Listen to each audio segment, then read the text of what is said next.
Для древних людей Крайнего Севера мир не был населен лишь человеком, животными и растениями. Охотники и рыболовы верили, что рядом с ними живут духи и божества, предстающие в самом разном образе. Они могли помочь или помешать, но для человека были важной частью мира, как и сам лес, что их окружал. Чтобы получить поддержку или не разгневать духов, люди приносили жертвы и пытались понять смысл послания из другого мира. Естественно, делать это где угодно нельзя, а подходят только особенные места. Одна из таких необычных точек на карте находится под Ухтой. В более чем 100 километрах от города располагается Ишмесская пещера. Сакральное место для культуры и верований древнего народа.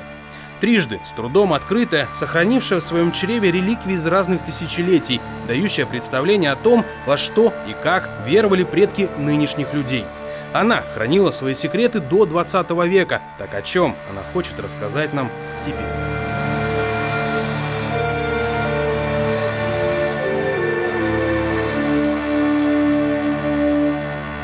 Сугробы, минус 36 на улице и затерянная вдали от населенных мест долина. Такой предстает местность рядом с Ишмесской пещерой.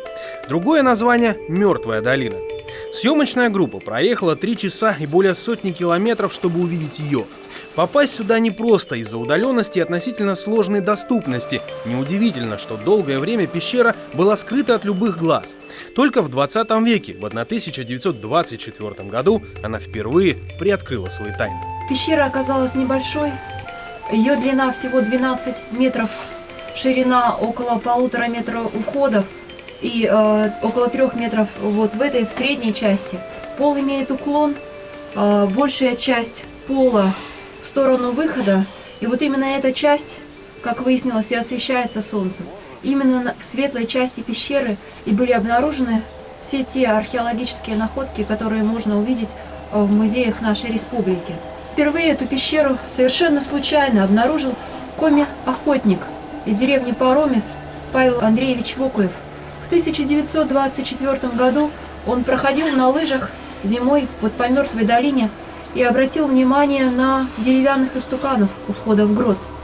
Подошел поближе, извлек из пещеры одного из идолов, увез в свою деревню. Позже этот идол оказался, благодаря этнографу Яновичу, в Национальном музее Республики Коми. В относительно небольшой известняковой пещере был не один идол, их было 4. Это место было сакральным. Здесь шаманы и охотники пытались общаться с миром духов. Здесь же было обнаружено множество артефактов и костей живых существ. В Ишмесской пещере совершались ритуалы, обращенные к верховным духам небесного мира. Здесь были обнаружены предметы, которые позволяют нам восстановить то, что происходило на стыке 2 тысячелетий, 1 и 2 тысячелетия нашей эры. А происходящее нетрудно додумать в деталях. Древние люди верили, что мир имеет вертикальное устройство. Верхний – обитель духов и высших покровителей тайги, средний – человеческий мир и нижний – подземный. Чтобы обрести покровительство высших сил, люди приносили жертвы. Съемочная группа тоже решила не нарушать традиции.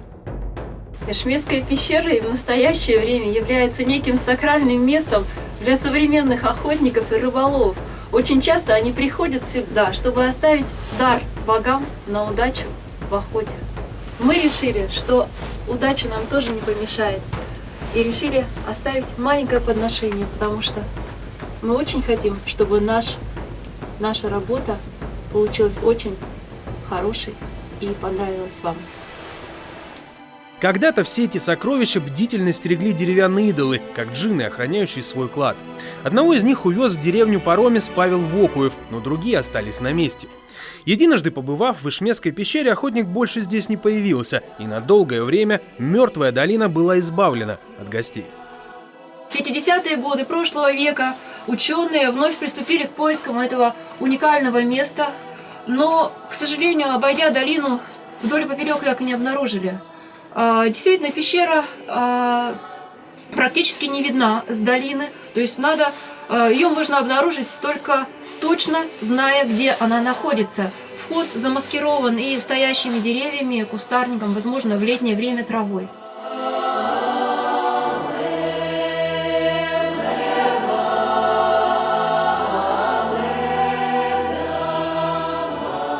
Второй раз, и тоже случайно, пещеру нашли солдаты в окрестностях близ Белого Эшмеса. Они решили поискать удобные для рыбной ловли местечки. История умалчивает, повезло ли им, но на пещеру в мертвой долине наткнулись. К счастью, трогать и выносить ничего не стали. Еще одним человеком, который задался целью отыскать святилище, стал ухтинец, на тот момент преподаватель вуза Валерий Торлопов. В районе бывшего Четловского зимника он устроил избушку и в свободное от работы время занимался учетом зверей и птиц. Это в зимний период прокладывал лыжни в поисках. Я знал, что это где-то на известняках должна быть пещера, других мест там нету. Вот. А кос эшмес, белый эшмес, они разрезают Тиман своими водотоками и образовывают как бы широкие долины известняковые с выходами известняковых скал.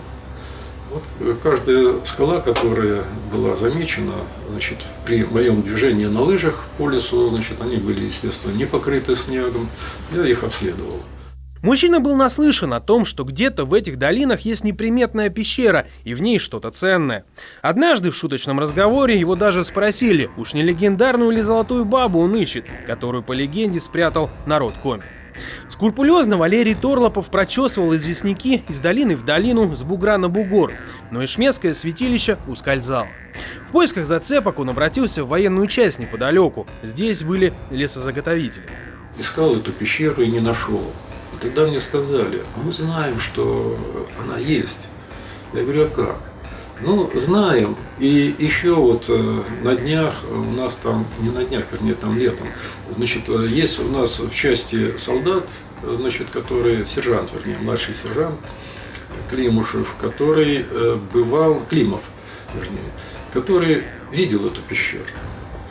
Ну, позже я узнал, что до него выезжали на эту пещеру на вездеходах, на тягачах ГТТ, когда охотились там на лосей в этих долинах, в открытых.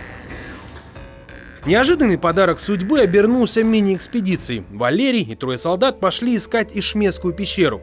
Теперь уже вчетвером они прокладывали лыжню по глубокому, подчас метровому слою снега, за день преодолевая 5-7 километров. Время поджимало, по распоряжению мужчин было всего 2-3 дня. Договорились, что заночевать можно неподалеку, в охотничьей избушке того самого Павла Вокуева. Время зимой короткое, хотя вот в начале марта, это, или в середине марта уже дней побольше, но мы не успели обойти все. И тогда, значит, пошли вот в эту избушку, ее тут же восстановили, то есть повалили ряд деревьев, стволы положили наверх, сверху лапником закрыли. И таким образом, значит, нам удалось в тепле там пережить. Был взят котел большой, значит, нам начальство выдало сухпайок, тушенку, ну, чтобы солдат же надо кормить еще, тем более ходить на лыжах. С позаранку мужчины снова вышли в путь. Побродив, они в какой-то момент, уже ближе к вечеру, вышли на старую лыжню Валерия Торлопова, то есть здесь уже были. Оптимизм угасал. Решили пройти чуть дальше, так сказать, напоследок, чтобы уж убедиться. Набрели на еще одну долину за Березняком. Когда двинулись дальше, увидели, поднялись 4 глухаря, сели на лиственницу. Вот. Ну и, естественно, такая ассоциация. Вот 4 монаха, которые, значит, сторожат Эшмесскую пещеру, значит, она где-то рядом. Ну и через какие-то там 50-100 метров мы обнаружили вход. Так Эшмесское пещерное святилище открыли в третий, последний раз. Оно обнаружилось в 10-12 километрах от поселка лесозаготовителей. На месте Валерий Торлопов сфотографировал идолов, на предложение покопаться в пещере отказал. Это дело профессионалов.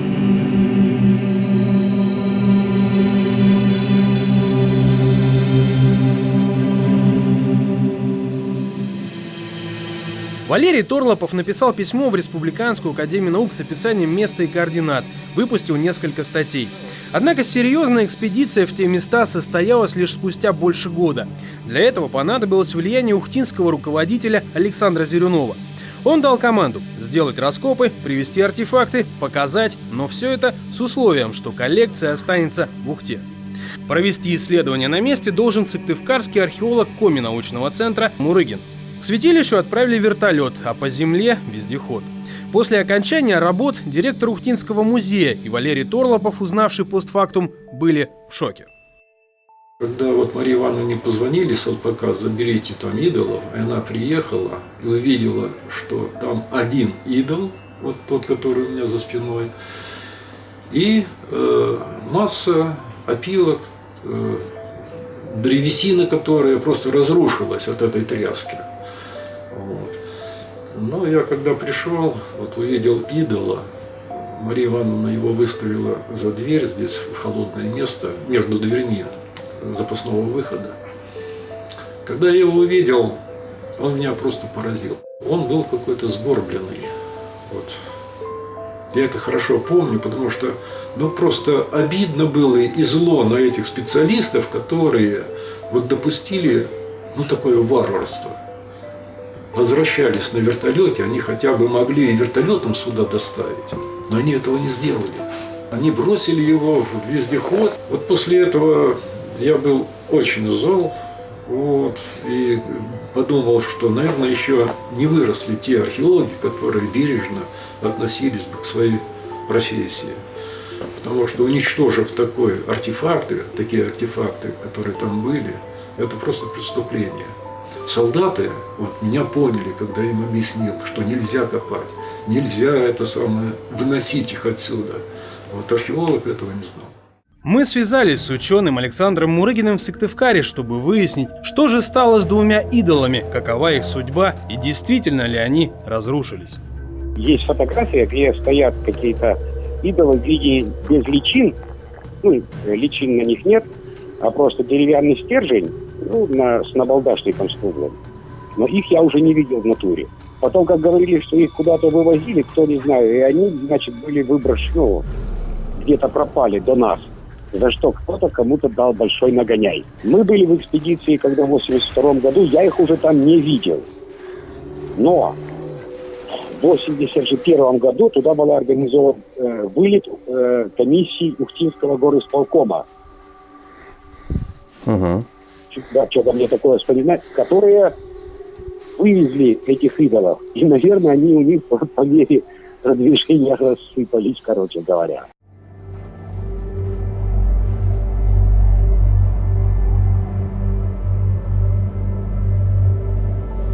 Два из 4 идолов Ишмесской пещеры были утрачены. Несколько лет оставшиеся идолы и артефакты из Ишмесского святилища находились в Сыктывкаре на исследовании. Потом вернулись в Ухту и сейчас выставлены в Краеведческом музее. Предметов было обнаружено немало, вот лишь малая толика этнографических сокровищ Таежной пещеры. Если обратиться к сюжетам на металлических изделиях из Ишмесской пещеры, мы как раз можем увидеть тех самых персонажей, которые обитали в различных мирах Вселенной, конечно, по представлению наших древних предков. Олень и лось представлены на изображениях находок из Ишмесской пещеры. Лося можно увидеть, например, на этой биметаллической подвеске. Она округлой формы, с одной стороны серебряная пластинка, с оборотной бронзовая. В центре этой накладки можно рассмотреть декор. Он нанесен в технике вдавления. То есть своеобразная такая звезда, если можно так, конечно, сказать. В нижней части нацарапан лось. Он как будто бы взбирается по этому элементу. И в верхней части еще одно изображение лося. Среди изображений на ишмесском металле выделяются головы медведей. В данном случае подвеска, выполненная из бронзы, опять же штамповка, и здесь просматриваются 3 головы медведя. Если обратиться к сибирской мифологии, то там медведь является неким хозяином Нижнего мира. Но здесь головы медведя покрыты золочением. Это говорит о его небесной ипостаси. Вероятно, древними предками медведь почитался как предок, родственник человека. Среди предметов жертвоприношения были обнаружены кости жертвенных животных. Это были кости бобра, зайца, волка и северного оленя. 80% из общего количества костей принадлежали бобру. Было найдено несколько черепов, и прочих элементов скелета бобра. Вероятно, в Ишмесской пещере был культ бобра. В Ишмесской пещере совершался обряд жертвоприношения. И основным предметом, подарком деревянным божествам были как раз костяные наконечники стрел. Самый ценный подарок был тот, который поразил как можно больше дичи. Среди наконечников есть фрагмент, сделанный из камня, кремния. Этот предмет гораздо старше археологического памятника. Ему 2500 лет. Вероятно, этот кремниевый наконечник передавался по наследству и затем, как наиболее ценный, был преподнесен деревянному божеству. Идол представляет собой столбик, его высота 136 сантиметров, верхняя часть столбика заострена, на столбике высечено 3 лица, 3 личины. Крупная личина располагается сверху, на ней четко просматривается лоб, нос, глазные впадины, одной плоскостью показаны щеки. Рот не отмечен. 2 более мелкие личины находятся ниже. У них общий лоб, 1 на 2. Опять же, просматривается 2 носа, 3 щеки, 1 общая и опять же нет рта. И 4 насечки слева. Данный тип скульптуры относится к западно-арктическому типу скульптур.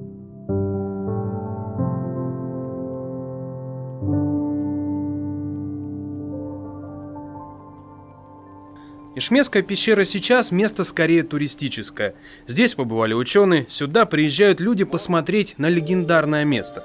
Подношения также оставляют, но, конечно, теперь это зажигалки, патроны и другие предметы из обихода охотника-рыболова.